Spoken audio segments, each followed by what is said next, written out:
Jim, along with those lines, is there any movement in Congress? And I know this is really a White House issue to build or finish out the Keystone pipeline so we can deliver gas and oil to Europe through our ports in the Caribbean? Well, I have voted for the Keystone pipeline 4 times, I think. And as you know, President Biden put a hold on that last year. And whether or not this creates significant pressure to reconsider that is up to the determination of the president. But the whole world has changed in 2 weeks, to be sure. Obviously, we still have the issues of climate change. We still need to have, I think, of anything, this shows how critical it is not to be dependent upon any single source of energy, and how we really need to have a robust renewable portfolio, which in California we're doing. I mean, you know, California, depending on the hydro year, 40% of our energy, 5th largest economy in the world, is renewable. Think about that. Yep. 5th largest economy in the world, and 40% of our energy is renewable. And the world's moving in that direction. But clearly this war, I think, is certainly the Germans to cancel Nord Stream 2. Think about that.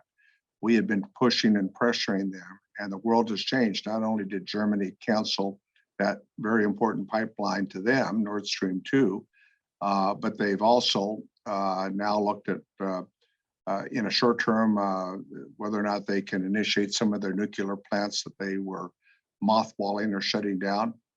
They've now made a commitment that will meet their 2% and then plus, which will make them the largest contributor to NATO. And now for a full turnabout, we see them, I mean, the European Union 2 weeks ago would not have thought about $500 billion in military aid to Ukraine and economic aid. It would be unthinkable. And so, you know, I think the world is beginning to really come together. And I think the world press, certainly our U.S. press, are keeping this on the top burner. And it's so critical, your efforts with GV Wire and others. I mean, this is about good and evil. That's what this is about. It's about whether or not democratic countries, and the United States is that beacon of light for the symbol of what democratic nations stand for. You know, those human rights that are established in our Constitution, our freedoms of speech, religion, assembly, press.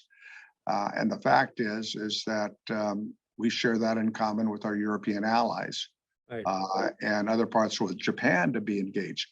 I mean, Japan has a pacifist constitution, and they and Germany have. I mean, I think there really is beginning to be an understanding in this generation, and the one right after that these freedoms that we've had for 72 years should not be taken for granted.